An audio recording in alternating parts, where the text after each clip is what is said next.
Well, the clock on the wall says 5 o'clock, so good evening, everybody. Stephanie, if you wouldn't mind handing these out, please. I'm going to give you this release, and I'll answer just a few questions. Today, members of the Riley Crossman investigative arrested Andy J. McCauley, date of birth of 3/12/1978, for the murder of Riley Crossman. Riley was reported missing over 1 week ago by her mother when she learned Riley had not been to school on May the 8th. This morning, officers from the West Virginia Natural Resources Police were assisting law enforcement attempting to locate Riley when they discovered a decomposed body in the 5500 block of Tuscarora Pike in Berkeley County. Myself, Chief John Walter, Deputy Luke Shambaugh, our Sheriff's Department, Corporal Fred Edwards, and Corporal Jeanette C. of West Virginia State Police immediately responded to the scene. The body was positioned over an embankment in a rural mountain road section of Tuscarora Pike near the mountaintop, approximately 5 miles west of Interstate 81.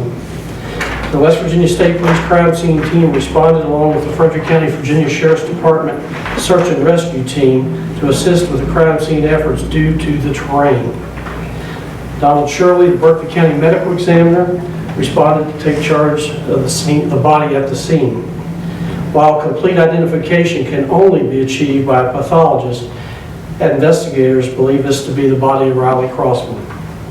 The body will be transported to the office of the State Medical Examiner in Charleston, West Virginia tomorrow morning for an autopsy. I have notified the family. The Board of Education Superintendent Eric May, who's present here today, has been notified, and we'll have in place counseling for students at Berkeley Springs High School where Riley attended tomorrow. The investigative team was led by the Morgan County Sheriff's Department, assisted by the West Virginia State Police, FBI, Department of Homeland Security, Eastern Panhandle Violent Crime and Drug Task Force, Berkeley and Jefferson County Sheriff's Department, Martinsburg and Charlestown Police Departments, and many, many other agencies and surrounding police officers. I do want to tell you that there will be a prayer vigil at the Berkeley Springs State Park tonight, right across the street at 7 p.m. I'll take just a few questions. Valerie Bell, WDVM. Do you believe that the body was murdered there, or do you think that she was murdered somewhere else and taken there?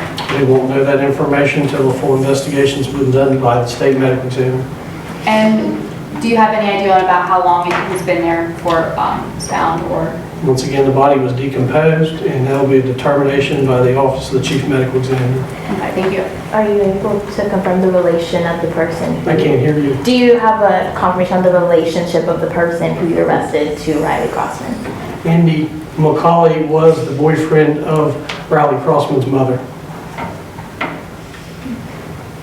Was he a person of interest from the beginning of the investigation? He's been a person of interest since day one.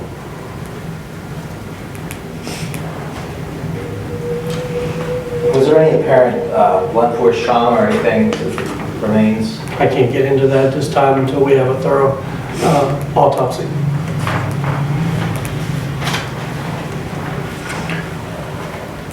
Was he arrested in Morgan County?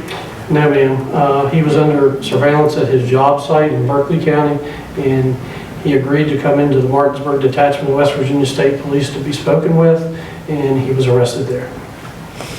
He's being processed at this time, likely probably before a magistrate at this time. He will be charged with the crime of murder. Just murder versus first degree or second degree? That's a determination to be made later by the prosecuting attorney. Is it safe to say the investigation is still ongoing? Yes, it certainly is. As you are well aware, this investigation's been going on for well over a week now.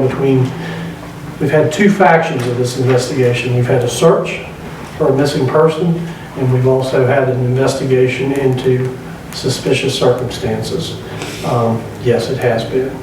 I'd also like to add that Mr. Lee Manning's present with me today, but we contacted the National Center for Missing and Exploited Children, I believe on the day after she became missing, and Nick Mick, as they're finally called by us, has been boots on the ground here with our office in Morgan County every day since, and they've provided many resources and support to us and to the family to help locate and bring closure to this missing person. Unfortunately, it's not the closure we hoped for. And we're positive this remains is her. We can't be positive, only a pathologist can be positive. Right. But in our reasonable estimation, yes.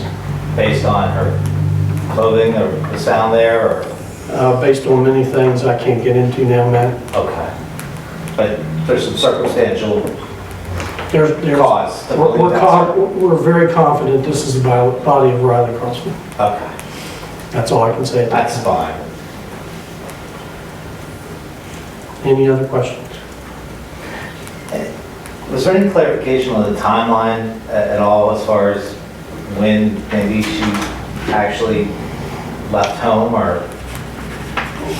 We believe it to be during the period of the early morning hours on Wednesday, forgive me, I believe that's the 8th. But specifics, that'll be of evidentiary value and we'll release But in it. general terms, we believe that it's early morning Yeah, we hours. believe the disappearance occurred on Wednesday, May the 8th in the early morning hours. Wednesday, May the 8th, in the early morning hours, okay. Was there any feeling that anybody assisted him? At this point in time, we have no reason to believe that unless something further develops.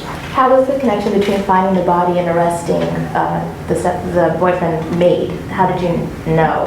What led you to that? By a 8 to 9 day investigation. Was there anything specific that led you to know that it was him? Can't get into specifics of the investigation at this time. Okay.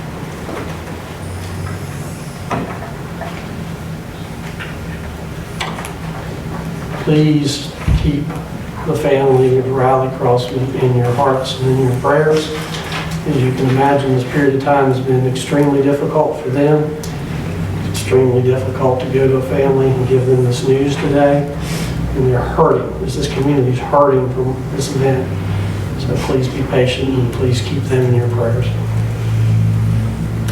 Please remember that there is a vigil tonight at the park at 7 o'clock for the community. And again, just to make sure I'm absolutely clear, the autopsy is being conducted tomorrow. The autopsy will be conducted tomorrow morning in Charleston, West Virginia at the office of the Chief Medical Examiner. And then you'll know more about the cause of maybe manner of death and all that. We'll have more information from a pathologist. Okay. Thank you all very much.